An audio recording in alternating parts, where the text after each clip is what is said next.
நம்ம இன்னைக்கு பைத்தான்ல ஒரு டேட்டாபேஸ் கனெக்ட் பண்றது, ஒரு எஸ்கியூஎல் சர்வர் எப்படி கனெக்ட் பண்றது அப்படின்றத பத்தி தான் பார்க்க போறோம்.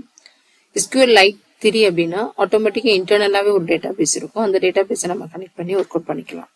பட் நம்ம ஒரு எக்ஸ்டர்னலா ஒரு எஸ்கியூஎல் சர்வரோ MySQL ஏதோ ஒன்று கனெக்ட் பண்ணணும் அப்படின்னா நம்ம எப்படி பண்றது அப்படின்றத பத்தி தான் நம்ம இப்ப பார்க்க போறோம். ஆக்சுவலா பார்த்தோம் அப்படின்னா நம்ம இம்போர்ட் பண்றதுக்கு நம்ம வந்து ஃபர்ஸ்ட் இதுல வந்து இம்போர்ட் myODBC அப்படின்னு சொல்லிட்டு ஒன்று இருக்கும். pyODBC அப்படின்னு சொல்லிட்டு. பட் இது டிஃபால்ட்டா இருக்காது. இது ஒரு லைப்ரரி. இந்த லைப்ரரி நம்ம என்ன பண்ணணும்னா நம்ம இன்ஸ்டால் பண்ணணும். அதுக்கு நம்ம என்ன பண்ணணும்னா கமாண்ட் ப்ராம்ப்ட்ல போயிட்டு pip install pyODBC அப்படின்னு சொல்லிட்டு நம்ம வந்து இன்ஸ்டால் பண்ணணும். அப்படி இன்ஸ்டால் பண்ணோம் அப்படின்னா ஆட்டோமேட்டிக்கா அது என்ன பண்ணும்னா இந்த இது ODBC அப்படின்ற லைப்ரரியில வந்து அது இன்ஸ்டால் பண்ணணும். சப்போஸ் உங்களுக்கு அந்த மாதிரி இன்ஸ்டால் ஆகலை அப்படின்னா நீங்க என்ன பண்ணுங்க, ஃபைல்ல போயிட்டு செட்டிங்ஸ் போனீங்க அப்படின்னா இங்க வந்து இந்த இன்டர்பிரட்டர்ஸ் எல்லாமே நம்ம இன்ஸ்டால் பண்ணிக்க இன்டர்பிரட்டர்ஸ் எல்லாமே இருக்கும். சப்போஸ் அதுல இந்த pyODBC இல்லை அப்படின்னா நம்ம பிளஸ் கிளிக் பண்ணி நம்ம வந்து என்ன பண்ணலாம்னா நம்ம புதுசா வந்து நம்ம இந்த பேக்கேஜஸ் எல்லாமே இதுல இருக்கும், நம்ம அதை இன்ஸ்டால் பண்ணிக்கலாம். இப்போ எனக்கு வந்து pyODBC வேணும் அப்படின்னா நம்ம இப்போ கிளிக் பண்ணி இன்ஸ்டால் பேக்கேஜ் அப்படின்னு நம்ம கொடுத்தோம்னா அது இன்ஸ்டால் ஆயிடும். ஸோ இந்த ஒரு மெத்தட்ல தான் நம்ம என்ன பண்றோம்னா ஒரு ODBCயை வந்து நம்ம இன்ஸ்டால் பண்ண போறோம். இப்போ இம்போர்ட் pyODBCனா என்ன அப்படின்னா நான் SQL சர்வரை கனெக்ட் பண்றதுக்குள்ள ODBCயை வந்து நான் வந்து இந்த ODBC இந்த பேக்கேஜ் வழியா தான் நான் வந்து கனெக்ட் பண்ண முடியும். ஸோ அதை நான் வந்து இம்போர்ட் பண்ணியாச்சு. இப்போ நெக்ஸ்ட் நான் என்ன பண்றேன்னா ஸ்ட்ரிங் வந்து கனெக்ட் பண்ண போறேன். ஸ்ட்ரிங் கனெக்ட் பண்ணோம்னா என்ன அப்படின்னா இப்போ ஃபார் எக்ஸாம்பிள் இப்போ நம்ம ஒரு SQL சர்வர் எடுத்துக்கணும்னு வச்சுக்கோங்க. SQL சர்வர்ல இந்த இருக்கு. இப்போ இந்த இதுல ப்ராப்பர்ட்டிஸ் உள்ள போயாச்சு. ப்ராப்பர்ட்டிஸ் போனோம்னா மேல் இதுதான் நம்மளோட சர்வரோட நேம்.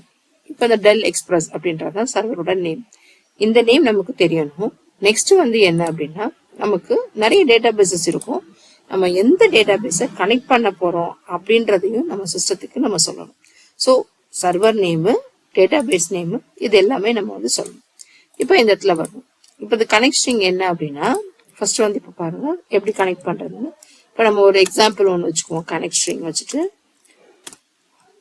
இப்போ பிராக்கெட்ல என்ன பண்றோம்னா நம்ம கனெக்டிங் அப்படின்றது என்னென்னு போட போறோம்.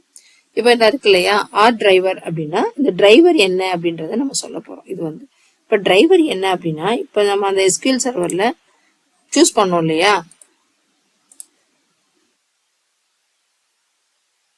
இதையும் சூஸ் பண்ணி வச்சுக்கோங்க, காப்பி பண்ணி வச்சுக்கோங்க.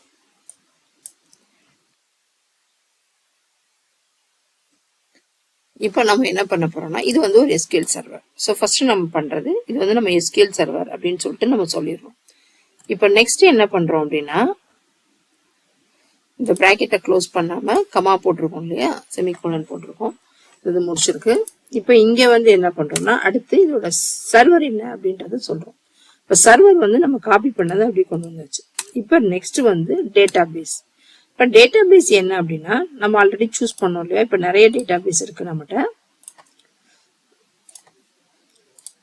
இந்த மாதிரி நிறைய டேட்டாபேஸ் இருக்குது. நம்ம எந்த டேட்டாபேஸ் இந்த இடத்துல கனெக்ட் பண்ண போறோமோ அந்த டேட்டாபேஸை நம்ம லிங்க் பண்ணிக்கணும். ஸோ நெக்ஸ்ட் வந்து என்ன அப்படின்னா ட்ரஸ்டட். எஸ். ஸோ இப்போ இது வந்து என்ன அப்படின்னா ஒரு கனெக்ஷன் ஸ்ட்ரிங்கை வந்து நம்ம கொடுத்தாச்சு. இப்போ டேட்டாபேஸ்க்கு தேவையான கனெக்ஷன் ஸ்ட்ரிங் என்ன, SQL சர்வரை கனெக்ட் பண்றோம், எந்த சர்வர் நேம் கனெக்ட் பண்றோம், என்ன டேட்டாபேஸை கனெக்ட் பண்றோம். ஸோ இது எல்லாமே சொல்லியாச்சு. ஸோ இப்போ இது எப்படி கனெக்ட் பண்றது அப்படின்னா இப்போ அதுக்கு ஒரு வச்சுக்கிறோம் கனெக்ஷன்ஸ் ஈக்குவல் டு இப்போ நம்ம என்ன பண்ணோம்னா pyODBC அந்த நம்ம யூஸ் பண்றோம் லைப்ரரியை யூஸ் பண்ணி டாட் கனெக்ட் இந்த கனெக்ஷன் ஸ்ட்ரிங்கை யூஸ் பண்றோம். அப்ப டாட் கனெக்ட் அப்படிங்கல அதுல எல்லாமே கேட்கும், இந்த டிரைவர் எல்லாமே நம்ம கனெக்ட் பண்ணிடுறோம். இப்ப நெக்ஸ்ட் என்ன பண்றோம் அப்படின்னா இந்த பைத்தான்ல எப்பயுமே நம்ம என்ன பண்ணோம்னா ஒரு கர்சரா கன்வெர்ட் பண்ணிட்டு தான் அதை நம்ம செலக்ட் பண்ணி அதுல உள்ள ரெக்கார்ட்ஸ் எல்லாம் நம்ம பார்க்க முடியும். ஸோ இப்போ நம்ம ஒரு கர்சரா கன்வெர்ட் பண்றதுக்கு என்ன பண்றோம்னா அந்த ஒரு கர்சர் எடுக்கிறோம். Cursor equal to contact cursor அப்படின்னு சொல்லிட்டு நம்ம இருக்கோம். இப்போ கான்டாக்ட் கர்சர் அப்படின்னா இது வழியா நம்ம என்ன பண்ணலாம்னா எந்த ஒரு டேபிள வேணாலும் நம்ம வந்து கெட் பண்ணிக்கலாம். இப்போ ஃபார் எக்ஸாம்பிள் பார்த்தோம் அப்படின்னா இந்த டேட்டாபேஸஸ்ல நிறைய டேபிள்ஸ் இருக்கு. இந்த எந்த டேபிள்ஸ் எனக்கு வேணுமோ அதை நான் வந்து என்ன பண்ணலாம்னா யூஸ் பண்ணிக்கிறேன். அதுக்கு நான் என்ன பண்ணணும்னா இந்த மாதிரி நான் போடணும் cursor dot execute select star from எனக்கு என்ன டேபிள் நேம் வேணுமோ அந்த டேபிள் நேம் நான் யூஸ் பண்ணிக்கிறேன். ஆக்சுவலா எனக்கு என்ன டேபிள்னா select star from AD users அப்படின்னு சொல்லிட்டு ஒரு டேபிள் இருக்கு. இப்போ நான் என்ன பண்ண போறேன்னா அந்த டேபிள்ல உள்ள ஒவ்வொரு ரெக்கார்டையும் எடுத்து நான் பிரிண்ட் பண்ண போறேன். So just simple. ஸோ இப்போ எப்படி ஒரு ஓடிபிசின்றது என்ன அப்படின்னா அதர் தென் ஒரு டேட்டா பேஸை கனெக்ட் பண்றதுக்கு நமக்கு ஒரு லைப்ரரி தேவைப்படும். அந்த லைப்ரரியை நம்ம இம்போர்ட் பண்றோம். இம்போர்ட் பண்ணிட்டு கனெக்ஷன் ஸ்ட்ரிங் அப்படின்னு சொல்லிட்டு ஒரு ஆக்சுவலா வந்து லைப்ரரியில வந்து கனெக்ட் அப்படின்னா என்னன்னா அதுல என்னென்ன கேட்கும் அப்படின்னா என்ன டிரைவர் கனெக்ட் பண்றீங்க, என்ன server connect, driver means SQL சர்வரா MySQL என்ன அப்படின்றது. நெக்ஸ்ட் வந்து என்ன சர்வர், என்ன எந்த சர்வர்ல இருந்து டேட்டா பேஸ் எடுக்க போறீங்க. சப்போஸ் நிறைய சர்வர் வச்சிருந்தீங்கன்னா இந்த server name, next database name கொடுத்துட்டு நம்ம இது பண்ணிக்கிறோம். ஸோ இப்போ இந்த மாதிரி பண்ணையில என்ன ஆகும்னா ஆட்டோமேட்டிக்கா கனெக்ஷன் ஆகுது. எனக்கு எந்த டேபிள் வேணும்னு எடுக்கிறேன். இப்போ நான் அதை ரன் பண்ணி பார்க்கறேன்னு வைங்க.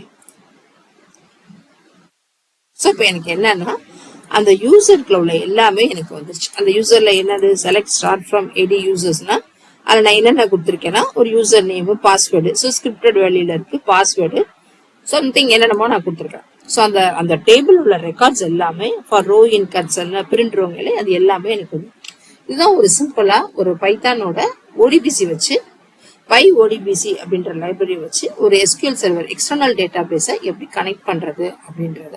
ஸோ இப்போ பைத்தான்றது மெயினான லாங்குவேஜ். இப்போ நீங்க படிச்சுன்னா இந்த ஃபுல் ஸ்டாக் டெவலப்பருக்கு என்ன. இப்போ நெக்ஸ்ட் கிளாஸ் நான் என்ன பண்றேன்னா இதை வந்து ஒரு வெப்சைட்ல எப்படி லிங்க் பண்ணி ஒரு யூசர் நேம் பாஸ்வேர்ட் கொடுத்து நம்ம லிங்க் பண்ணலாம் அப்படின்றத பார்க்கலாம். நெக்ஸ்ட் கிளாஸ்ல பார்க்கலாம்.